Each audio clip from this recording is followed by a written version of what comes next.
The diseases of attitude.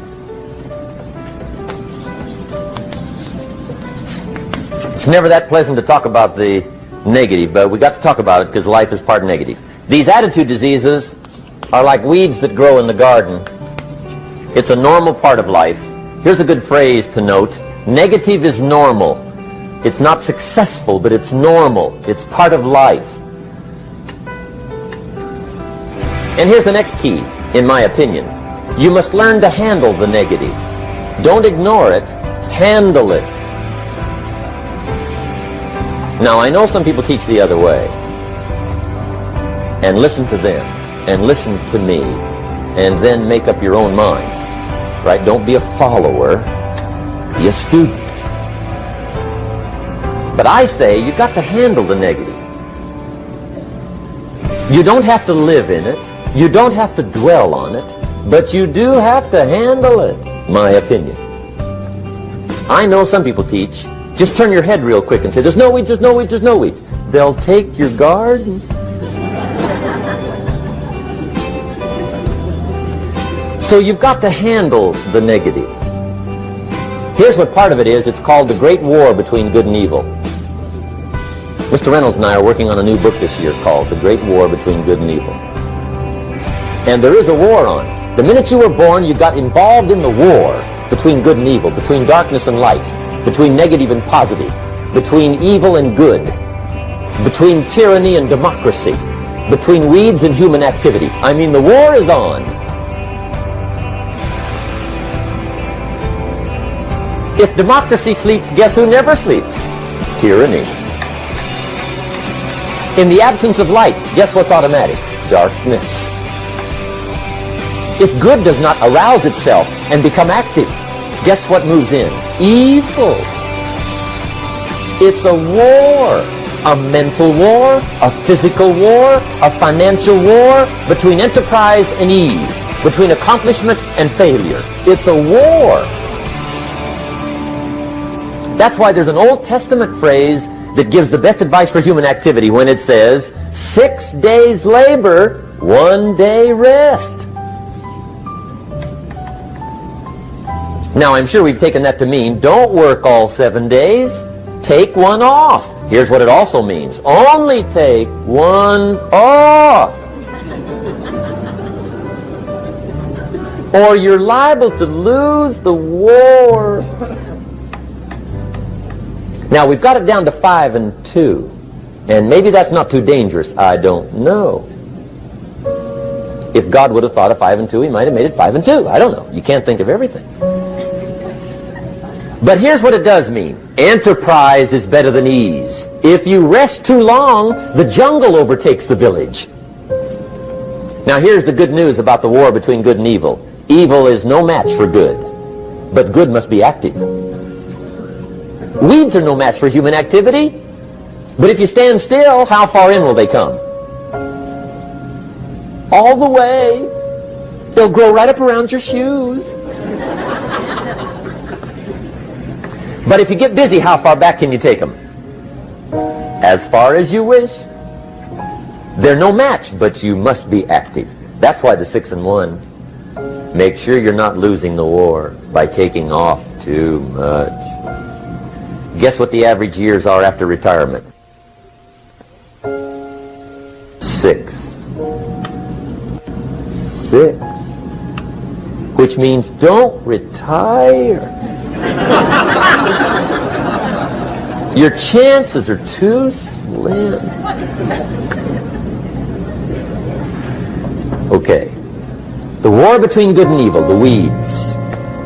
You got to make sure you recognize the negative, handle it, deal with it, and then go on. Let's make a list of the diseases of attitude that can wreck all your chances to do well. One of the words that destroys everything is called neglect. Neglect. And I found this out.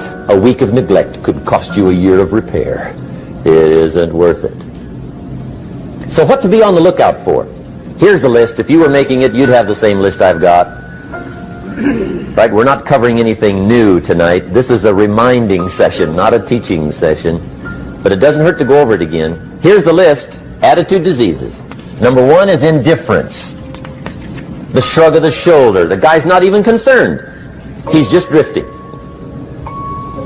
This is called the mild approach to life. A disease known as mildness.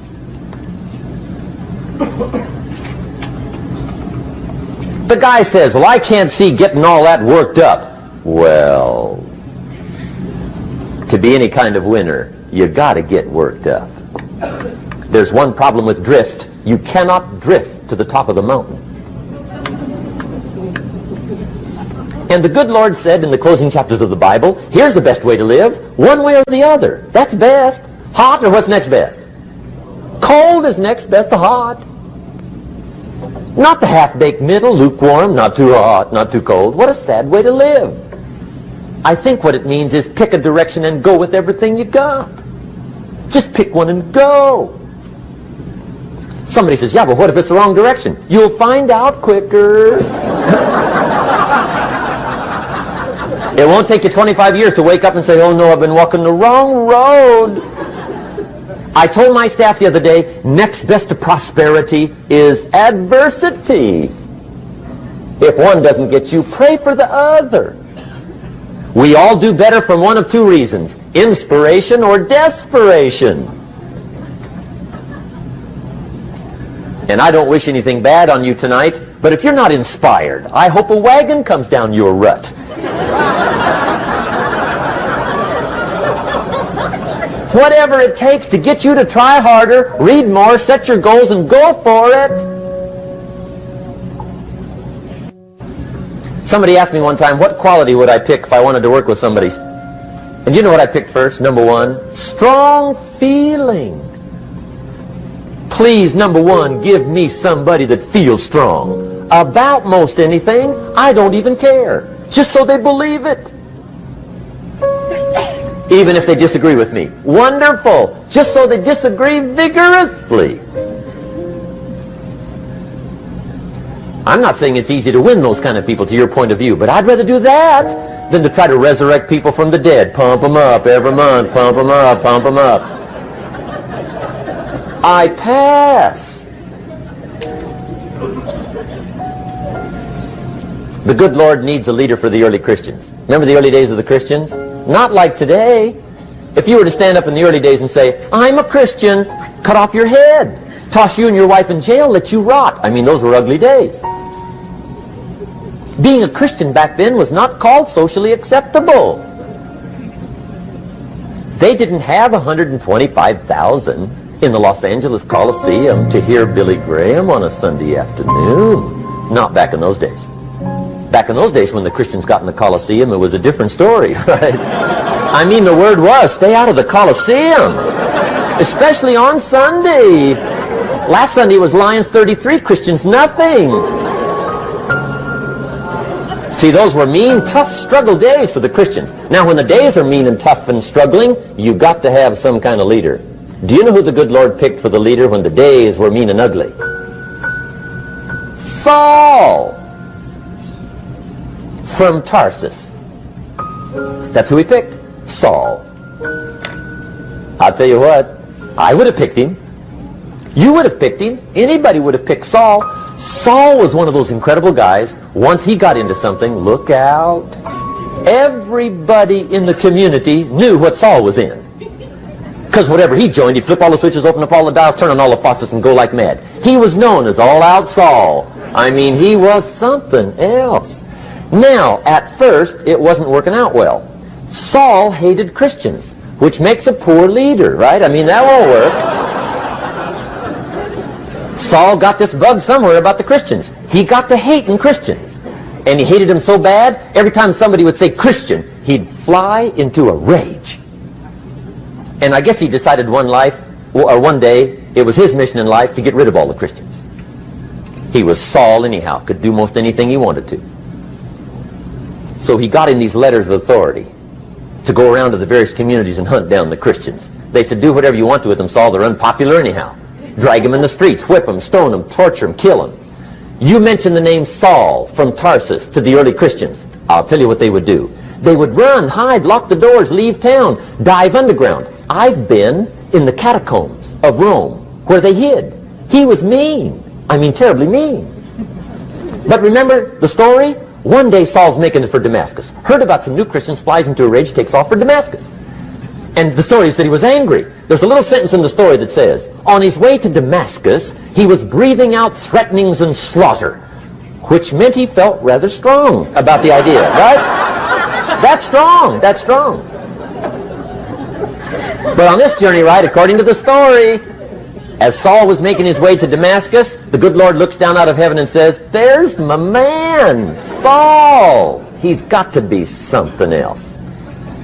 And according to the story, this great light shines out of heaven, knocks him flat, right off his horse, grinds his face in the dirt, and blinds him for 3 days. The good Lord using recruiting tools we can't use, but when you're Lord, right? To make a long story short, Saul from Tarsus becomes converted to Christianity. He becomes Paul, the great leader, the apostle. And without a doubt, the good Lord got him a dandy. One he didn't have to pump up every month.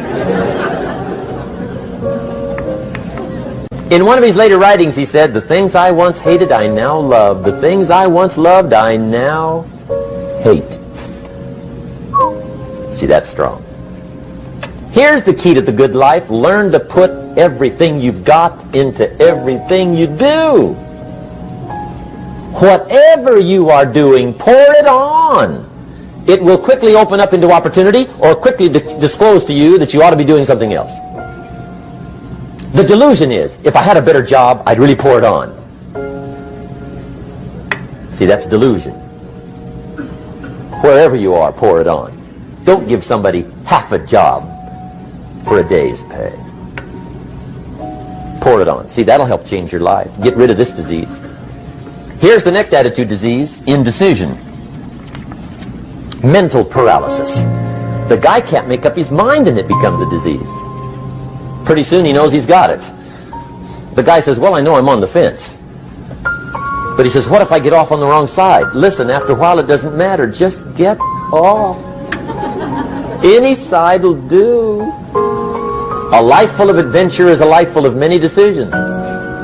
The ones that turn out to be wrong give you better experience to make better decisions. So don't see how many decisions you can get out of. See how many you can get into. That's where the adventure is. So shake off this disease, indecision.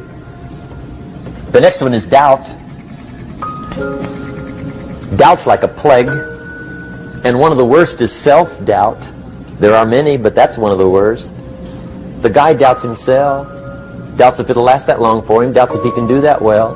Doubts if he can make that much. Doubts if he can accomplish all that. A chronic, excellent self-doubter. You can imagine what damage that does to your future. So here's the key. Turn this coin over and become a believer. And there's many things to believe in. One of the majors is yourself. The understanding of self-worth is the beginning of progress. Now, if those three don't get you, this one will. Worry.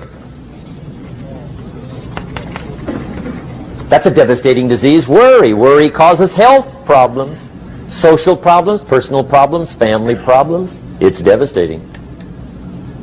Worry long enough, it'll drop you to your knees. Could reduce you to begging. I know how bad this one is. I used to have it bad. I used to be known as a super worrier. Not a super warrior. No, super worrier. My family wished I'd have been a warrior. I got those years to make up for. But I tell you what. My advice to you is do what I finally did on worry. Give it up. Who needs it? I'm not saying it's easy. I'm saying it's worth it. It took me almost 1 year to kick the worry habit, and it was not an easy year. It was one of the toughest years I ever spent, but I finally got that monkey off my back. And I discovered you could live the most incredible life free of worry. Not free of challenge, not free of difficulty, free of worry. I learned how to do it, and you can. Here's the next attitude disease. Over caution. Some people never will have much. They're too cautious. Now, you can also be too reckless, but you can also be too cautious. This is called the timid approach to life. And my caution was always the risk. Risk used to drive me right up the wall. I used to say, what if this happens? It's called the language of the poor. What if this happens? And on top of that, if this was to happen, look at the fix I'd be in. I better not try. I could always ace myself out. Then I'll tell you what changed my whole life when I finally discovered it's all risky. The minute you were born, it got risky. If you think trying is risky, wait till they hand you the bill for not trying. If you think investing is risky, wait till you get the tab for not investing. See, it's all risky. Getting married is risky. Having children is risky. Going into business is risky. Investing your money is risky. It's all risky. I'll tell you how risky life is. You're not going to get out alive. That's risky. The Englishman says, well, if that's the way it's going to work out, let's give it a go. Right, that's what it's for. Give it a go. Somebody says, yeah, but I'm looking for safety and security. Fine, then huddle in a corner. We'll cover you with a sheet, bring you 3 meals a day. And we'll protect you, feed you, look after you, care for you. We won't let anything happen to you. And you'll probably live to be 100. The guy said, well, yeah, I'd live to be 100. But what a way to live. Right. What a way to live, safe and secure. Don't ask for security. Ask for adventure. Better to live 30 years full of adventure than 100 years safe in the corner. And see, it's not important how long you live. What's important is how you live. Here's the next attitude disease. We're almost through with this motley list. In fact, we're almost through. Hang on. The next one is pessimism. Pessimism, the deadly disease of always looking on the bad side, the problem side, the difficult side, checking all the reasons why it can't be done. The poor pessimist leads an ugly life. He doesn't try to figure out what's right. He tries to figure out what's wrong. He doesn't look for virtue. He looks for faults. And when he finds them, he's delighted. How ugly. This is the poor guy who looks through the window, doesn't see the sunset. He sees the specks on the window.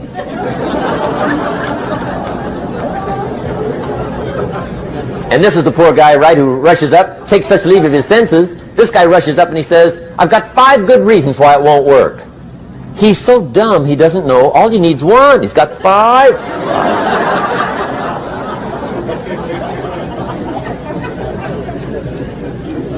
To the pessimist, the glass is always half empty.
To the optimist, the glass is half full. Why would the same measure affect people 2 different ways? Answer, it all depends on how you look at it. Our lives are mostly affected by the way we think things are, not the way they are. The way we think they are affects us most. There's a subject we don't have time to get into tonight called better thinking habits. One of the major things Schoaf taught me when I met him, he said, poor thinking habits keeps most people poor. Not poor working habits. Most people work hard, but they don't think hard. And Schoaf taught me that the mind is like a factory, a mental factory. And whatever you think about all day long pours ingredients into this mental factory.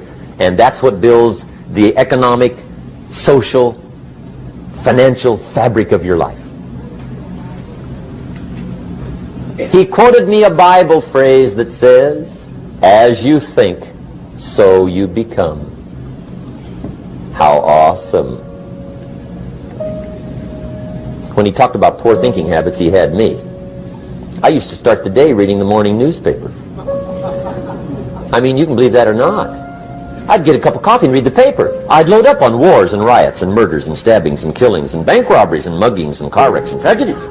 I'd even read the back pages. I seem to like that stuff for some weird reason. I'd load up on all that, and then I'd start the day. You can imagine the kind of days I used to have. You walk around on your financial knees. They call you economic peewee.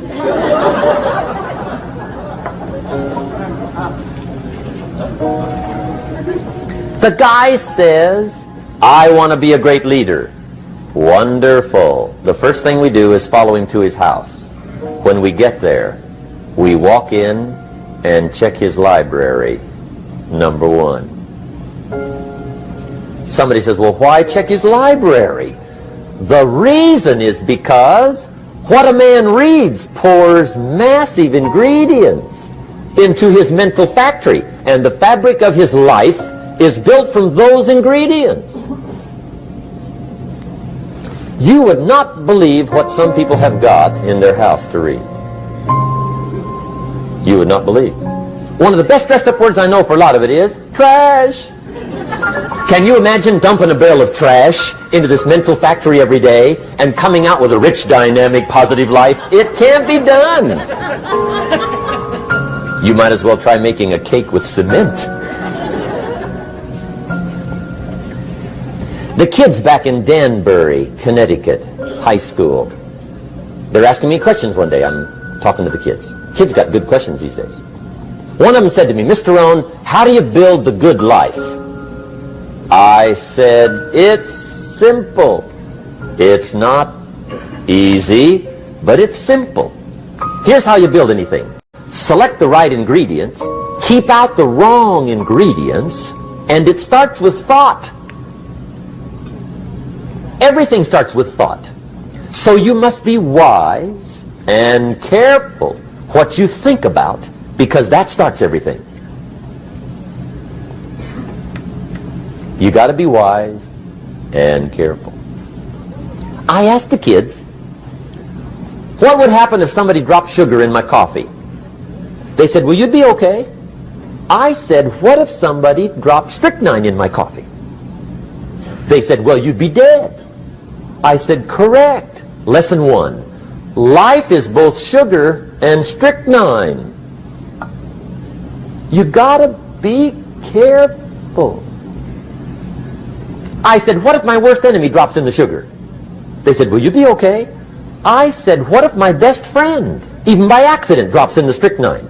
They said, well, you'd be dead. I said, correct. Lesson 2. Watch your coffee.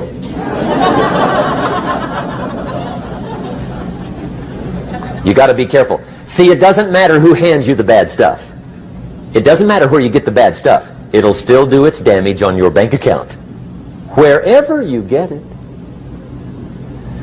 Mr. Schoaf gave me one of the greatest phrases when I first met him, when he said, Jim, every day stand guard at the door of your mind.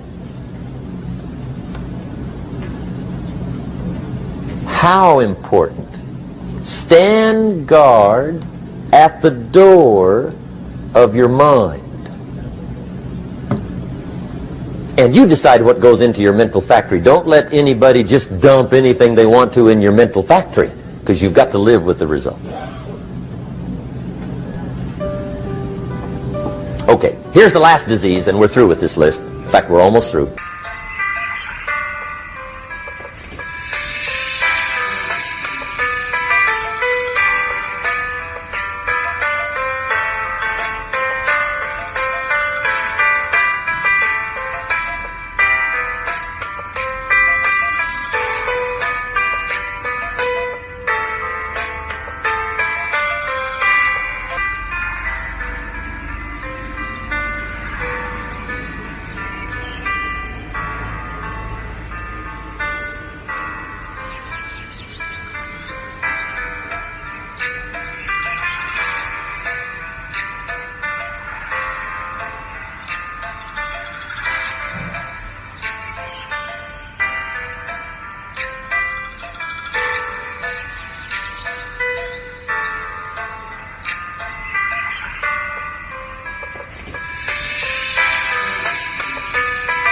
Hang on. The last subject is very brief. The last disease, but this one is deadly. Engage in this one, indulge in it even slightly, and you might as well forget the future, because it's going to forget you. Complaining, crying, whining, griping. A Bible word called murmuring. See, that'll ace your future. Spend 5 minutes complaining, and you have wasted 5. And you may have begun what's known as economic cancer of the bone. Surely they will soon haul you off into a financial desert and there let you choke on the dust of your own regret. I hope I said that well, so you won't forget. It's a deadly disease. If you don't think it's bad, ask the children of Israel of Old Testament faith. Typical of us all, their story just happened to get in the book. Story says, children of Israel were slaves. God performed a series of dazzling miracles and got them out. And now they're heading for the promised land. Remember the story? Heading for the promised land. Tragedy of the story, they never got there. Reason. From day one, they started to complain. They griped about the water. They griped about the weather. They whined and cried and griped about the food. They griped about the leadership. They whined and cried because it was too far, too cold, too hot, too difficult, too miserable. I mean, they whined and cried for years. Finally, God said, I've had it, trip canceled. Or something like that. The story says they died in the desert, never got to the promised land. Which I think means 2 things. Indulge in this long enough, you get your future canceled. And I guess it also means even God himself can only take so much.